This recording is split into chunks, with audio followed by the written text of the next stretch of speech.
Bismillahirrahmanirrahim. Assalamualaikum warahmatullahi wabarakatuh. Perkenalkan, nama saya Yosi Sapitri. Saya dari kelas 1E Perbankan Syariah IAIN Pontianak. Pada kesempatan ini saya akan mempresentasikan tugas dari Bapak Sulaiman Esos MSI selaku dosen pengampu Mangkul Pancasila.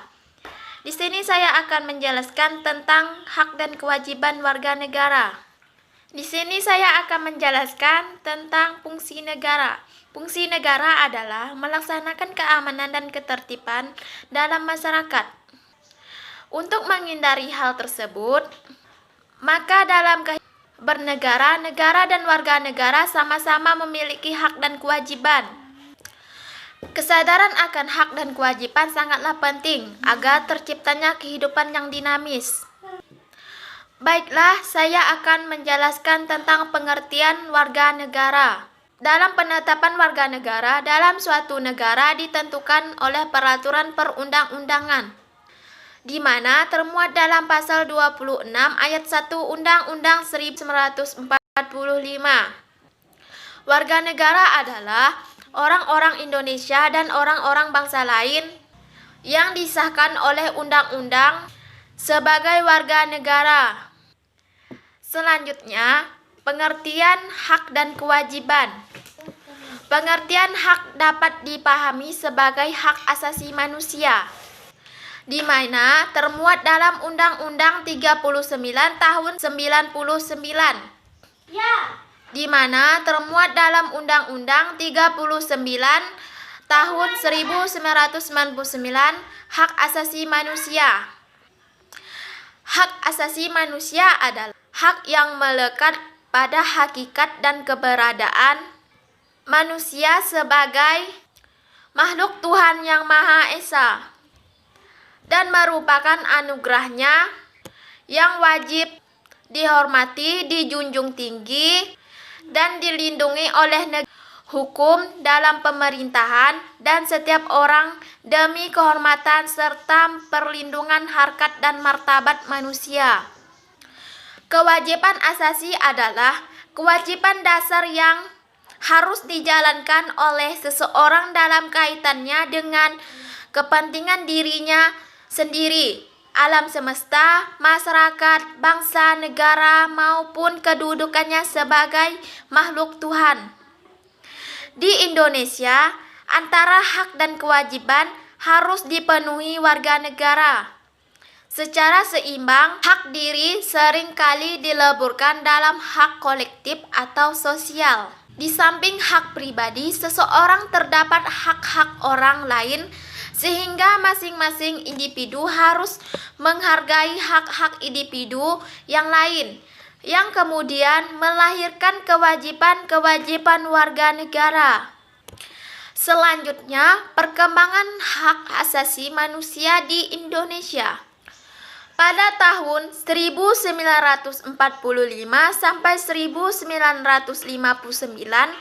hak asasi manusia sudah mendapatkan legitimasi yuridis dalam Undang-Undang Dasar 1945, meskipun belum optimal seperti keleluasaan pendirian partai-partai politik.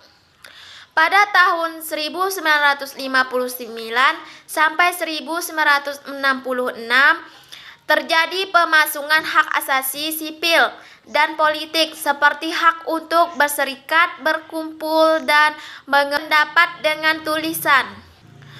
Pada tahun 1966 sampai 1970 muncul gagasan perlunya pembentukan pengadilan HAM. Pada tahun 1970 sampai 1980, persoalan hak asasi manusia mengalami kemunduran dan terjadinya penolakan terhadap hak asasi manusia. Dan terjadi penolakan terhadap hak asasi manusia. Pada tahun 1990, pemerintahan membentuk Komnas Hak Asasi Manusia. Dan pada tahun 1998 sampai sekarang, setelah jatuhnya rezim Orde Baru, terjadi perkembangan luar biasa pada hak asasi manusia dalam Undang-Undang Dasar 1945. Selanjutnya, hak dan kewajiban warga negara menurut Undang-Undang Dasar 1945. A. Hak warga negara. Aturan hak warga negara diatur dalam Undang-Undang Dasar 1945 Pasal 28A sampai 28J. 1. Hak asasi pribadi. 2. Hak asasi ekonomi. 3. Hak asasi sosial dan kebudayaan. 4. Hak asasi prosedural. 5. Hak asasi politik. 6. Hak asasi dalam perilaku yang sama. B. Kewajiban warga negara. Pengaturan kewajiban warga negara diatur dalam Undang-Undang Dasar 1945 Pasal 27, 28, 29, 30, dan 31. Contohnya, membayar pajak, menjunjung hukum dan pemerintahan, menghormati hak asasi orang lain, tunduk kepada ketetapan undang-undang, ikut serta dalam usaha pertahanan keamanan negara, melaksanakan sistem pertahanan keamanan, rakyat semesta, mengikuti pendidikan dasar, dan taat kepada negara. Pembicaraan mengenai hubungan negara dan warga negara. Apakah negara yang melayani warga negara atau sebaliknya dapat merujuk pandangan para pemikir? 1. Menurut kaum pluris, masyarakat yang mendahului dan menciptakan negara sehingga negara harus tunduk kepada masyarakat. 2. Menurut kaum marxis, dominasi kekuasaan ada pada negara. Negara merupakan institusi yang digunakan kaum burjuis untuk menjalankan kekuasaan yang baik. 3. Menurut kaum sintesis, menyatukan dua pendapat di atas, kata kunci struktur negara untuk teori Marxis dan agnesi atau warga negara untuk teori pluris, negara dan warga negara saling mempengaruhi. Baiklah, itu hasil presentasi saya tentang hak dan kewajiban warga negara. Jika ada salah kata, saya mohon maaf. Assalamualaikum warahmatullahi wabarakatuh.